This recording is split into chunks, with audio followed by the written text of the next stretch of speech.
19 Januari 2023 kita masuk di pertemuan kedua ya.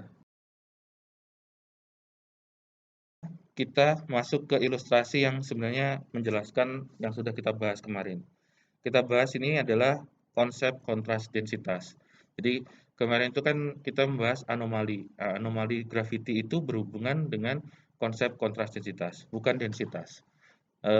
Secara numerik ya, secara perhitungan atau pemodelan. Karena ini perlu disampaikan mengingat Anda belajar geologi. Biasanya kalau geologi ada di lab, melihat batu, ada tabel batuan, ada data-data batuan itu berupa densitas. Ya.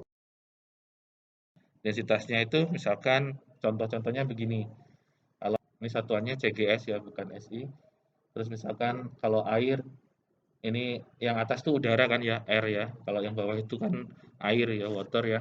Mudah-mudahan bisa dipahami. Eh, itu mendekati 1, kalau misalnya air laut mungkin sedikit lebih berat, 1, berapa begitu ya. Nah, kemudian kalau batuan sedimen mungkin ada rentangnya, tergantung sedimennya itu dibentuknya di permukaan atau sudah cukup dalam atau sudah umurnya berapa, itu berbeda-beda. Tidak spesifik satu harga untuk sedimen, ada rentangnya, bisa yang dari kurang dari 2 sampai sedikit lebih besar dari 2.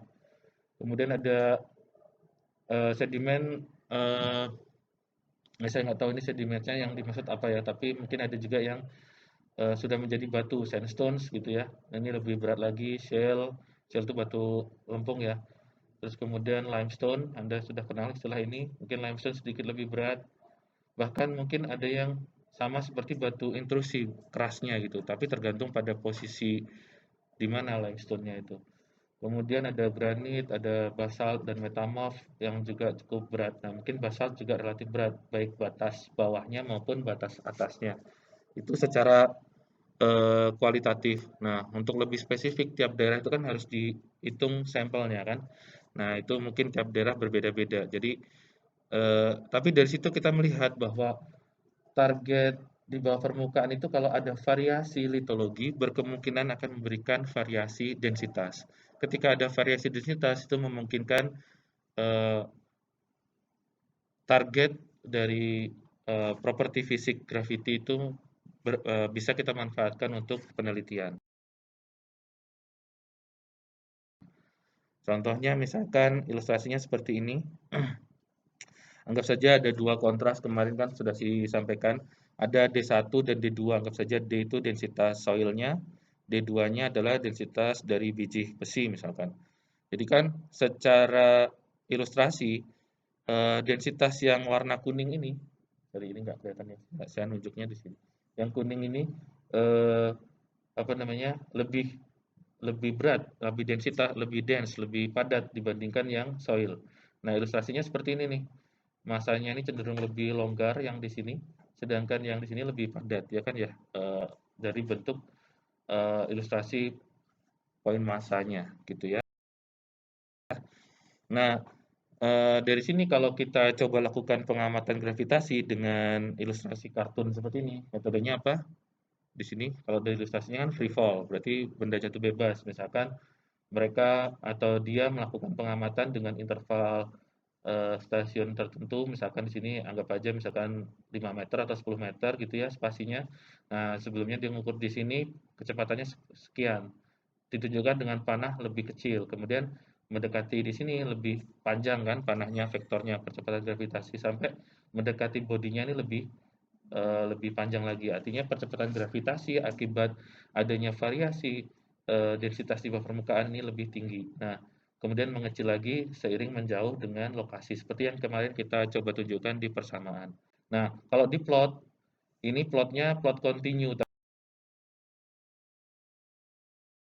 tapi sebenarnya kalau mau lebih tepat ini plotnya discrete harusnya. Yang sebelah sini kan harusnya ada data di sini titik, ini yang sini datanya titik begitu ya. Di sini ada titik. Tapi kalau Anda hitung rapat sekali continue, kan belajar sinyal juga kan ya, analisis sinyal. Kalau Anda hitung continue sekali mungkin nanti akan dapatkan medan yang menerus. Jadi kurang lebih kita mencoba mereview banyak materi yang sudah Anda pelajari. Jadi materi yang kemarin lulus itu sebenarnya dipakai lagi gitu ya. Nah, ini yang contoh bola, misalkan bolanya seperti kemarin gitu ya. Kontrasnya ini 0,5, kemudian ada radius. Nah, ini ilustrasinya cuma ada di sekitar pusat massa. Nanti kalau di plot mungkin seperti ini.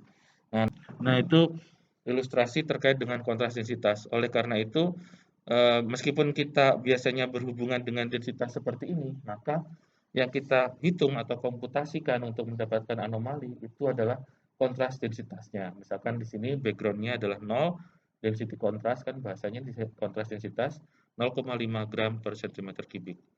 Nah, baru setelah ini selesai, ini model model ada yang bilang model fisika gitu ya, model fisika. Kemudian kalau mau dibawa ke geologi, model geologi, maka harus diinterpretasikan. Yang 0 itu apa? Soil gitu ya. Sedangkan yang 0,5 itu diinterpretasikan apa? Misalkan biji besinya begitu. Jadi ada tipe-tipe pemodelan, ada istilahnya model fisika dan model geologinya. Jadi kalau secara ini kita numerik ya, matematis.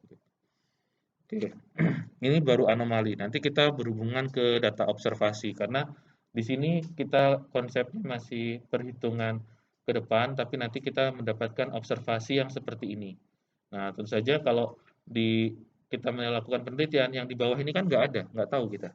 Atau kita hanya lihat di permukaannya saja yang kelihatan dengan mata kita. Nah, artinya kita punya modal yang di permukaan dan anomali yang diperoleh observasi. Nah, selanjutnya nanti akan dimodelkan, artinya kita akan buat model bawah permukaan secara matematis, gitu kan ya. Nah, itu nanti silahkan bisa dicocokkan dan bisa diperkirakan densitasnya dan bisa didukung dengan data yang lain.